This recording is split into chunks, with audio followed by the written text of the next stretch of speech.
Bapak, saudara-saudaraku, sidang jamaah Jumat yang dirahmati Allah. Tiada kata yang paling utama selain ucapan puji syukur kita kepada Allah Subhanahu wa taala. Atas izin Allah kita pada Jumat yang berbahagia ini masih dilimpahkan rahmat dan karunia serta kekuatan zahir batin, sehingga kita bisa melangkahkan kaki dan mengayunkan tangan ke rumah Allah ini dalam rangka berubudiah, menghambakan diri kepada Allah Subhanahu wa taala. Mudah-mudahan kaki yang kita langkahkan dan tangan yang kita ayunkan semuanya itu bernilai pahala di sisi Allah Subhanahu wa taala. Salawat serta salam tak bosan-bosannya kita mohonkan kepada Allah Subhanahu wa taala. Semoga selalu tercurah kepada baginda Rasulullah sallallahu alaihi wasallam. Allahumma shalli ala sayidina Muhammad wa ala sayidina Muhammad. Semoga kita nantinya akan mendapatkan syafaat daripada baginda Rasulullah sallallahu alaihi wasallam. Bapak, saudara-saudaraku, sedang jamaah Jumat yang dimuliakan. Judul khutbah kita pada siang hari ini adalah orang-orang yang bangkrut dalam perspektif Islam. Bapak, saudara-saudaraku, sidang jamaah Jumat yang dimuliakan oleh Allah, untung dan rugi di dalam Islam tidak saja hanya diukur dari segi materi, tetapi juga dari sisi spiritual dan amal perbuatan. Bangkrut atau pailit selama ini kita kenal dalam dunia perekonomian. Ketika usaha kita macet, bahkan modal kita terpakai, itu kita sebut dengan pailit atau bangkrut dalam perspektif dunia usaha atau perekonomian. Di dalam Islam, bangkrut tidak saja hanya dalam perspektif ekonomi, tetapi dalam perspektif agama juga ada yang namanya bangkrut.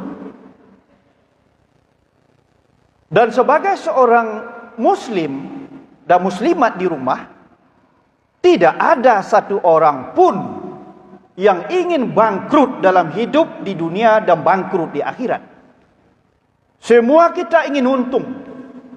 Untung dunia, usaha kita lancar, usaha kita berkembang, bahkan mendapatkan dividen yang luar biasa.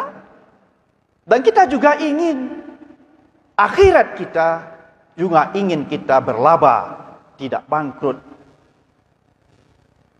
Tapi persoalannya jamaah yang berbahagia, apakah kita tergolong orang-orang yang akan bangkrut nanti di akhirat? Atau kita tergolong nanti orang-orang yang berlaba di akhirat? Nah, inilah yang akan kita kupas dalam waktu yang singkat ini.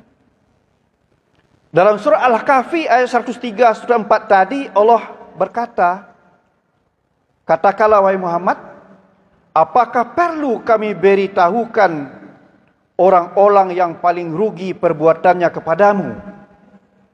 Yaitu orang-orang yang sia-sia usahanya dalam kehidupan dunia, sedangkan mereka mengira bahwa mereka berbuat sebaik-baiknya. Inilah Bapak, saudaraku, sedang jamaah yang berbahagia, kita sedih dan risih.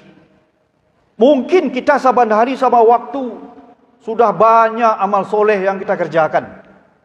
Amal perbuatan yang baik untuk pribadi kita dan untuk masyarakat mungkin sudah banyak kita kerjakan. Solat 5 waktu kita solat ya sunat, kita zakat, infak, sedekah, solat berjamaah, sudah banyak amal-amal soleh yang kita kerjakan. Baik amal soleh untuk pribadi kita maupun amal soleh untuk masyarakat kita.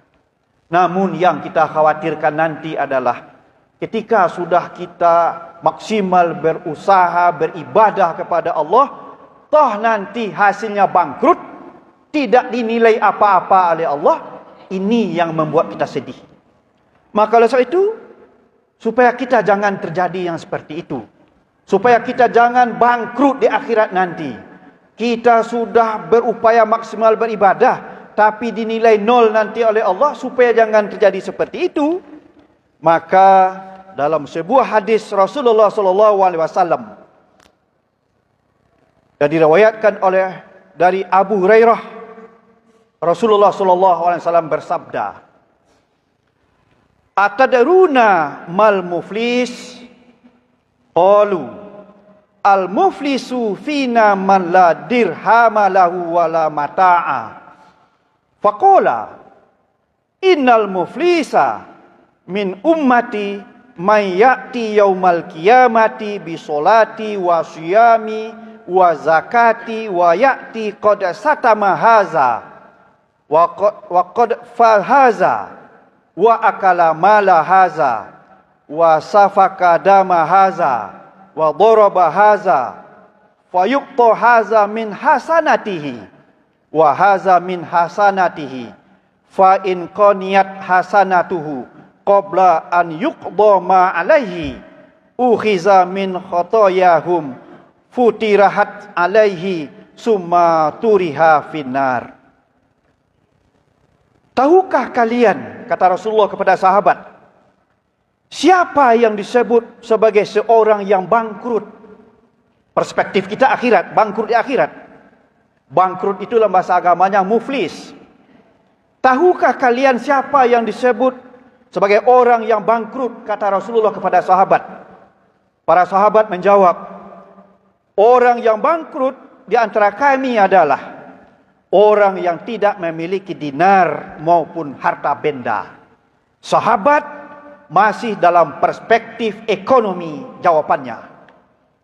Rasulullah SAW bersabda, "Sesungguhnya orang yang bangkrut dari umatku adalah orang yang datang pada hari kiamat dengan membawa pahala solat, membawa pahala puasa, membawa pahala zakat, tetapi dia juga membawa dosa karena pernah mencaci maki, menuduh tanpa bukti, memakan harta orang lain, menumpahkan darah, memukul orang lain. Maka kebaikan-kebaikannya akan diberikan kepada orang yang dizaliminya. Jika kebaikannya habis, sedangkan dosa-dosanya masih belum terbayar, maka dosa-dosa mereka, dosa-dosa yang orang yang dizaliminya akan ditimpakan kepadanya. Kemudian dia dilemparkan ke dalam neraka. Hadis riwayat Muslim. Bapak saudaraku sedang jamaah Jumat yang berbahagia, inilah indikator kriteria orang yang bangkrut di akhirat. Kita sudah bersusah payah, beramal seperti yang khatib katakan tadi, tapi ibadah pahalanya kita serahkan nanti kepada orang. Apa perbuatan yang kita akan lakukan? Kita mungkin pernah menzalimi orang. Mungkin kita pernah menuduh orang tanpa bukti. Mungkin kita pernah mencaci maki orang, memakan harta orang. Harta orang, harta kita juga. Mungkin kita pernah menumpahkan darah orang. Maka semuanya itu, ketika kita tidak menyadari itu sebagai kesalahan, dan kita tidak minta maaf kepada orang yang kita zalimi sesuai dengan kriteria tadi, maka amal ibadah yang kita kerjakan, pahala kita di dunia ini, nanti akan kita serahkan kepada orang-orang yang kita zalimi. Sekiranya pahala kita sudah habis, tapi masih ada juga orang yang nuntut kepada kita, belum terbayar lagi, maka dosa orang yang kita zalim itu dilimpahkan kepada kita. Lantas nanti kita akan dikirim, ditransfer oleh Allah ke neraka jahanam. Pak, saudara-saudaraku sedang jamaah Jumat yang berbahagia, kita tidak ingin seperti ini. Kita tidak ingin bangkrut di dunia, juga tidak ingin bangkrut di akhirat. Kalau kita disuruh milih, mana kita pilih, bangkrut dunia, bangkrut di akhirat? Biarlah kita bangkrut di dunia, asalkan kita tidak bangkrut di akhirat. Kalau kita pilih lagi, tentu kita ingin berlaba di dunia, berlaba di akhirat. Tidak bangkrut di dunia, tidak bangkrut di akhirat. Tentu ini idealnya. Namun sekiranya kita sebagai memilih sebenarnya katakan tadi, biarlah kita bangkrut di dunia ini, asalkan kita tidak bangkrut di akhirat nantinya. Bapak saudaraku sedang jamaah Jumat yang berbahagia. Oleh sebab itu, khatib menyeru kepada diri khatib sendiri terutama, dan bagi kita yang berhadir, mari kita introspeksi diri kita.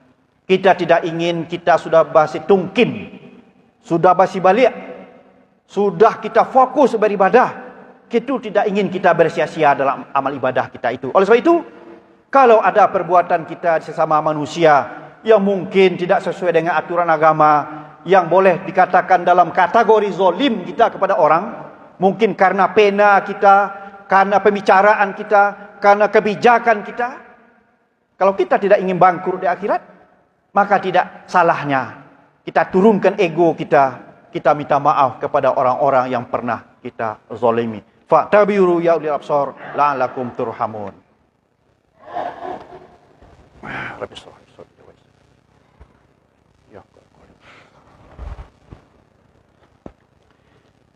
Alhamdulillahi rabbil alamin, wassalatu wassalamu ala asrafil anbiya'i wa mursalin wa ala alihi wa sahbihi ajmain.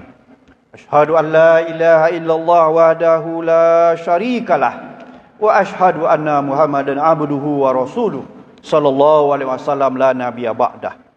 Amma ba'du fa ya ibadallah, usikum bi nafsi bi taqwallah faqad fazal muttaqun. Ittaqullaha haqqa tuqatih wa la tamutunna illa wa antum muslimun.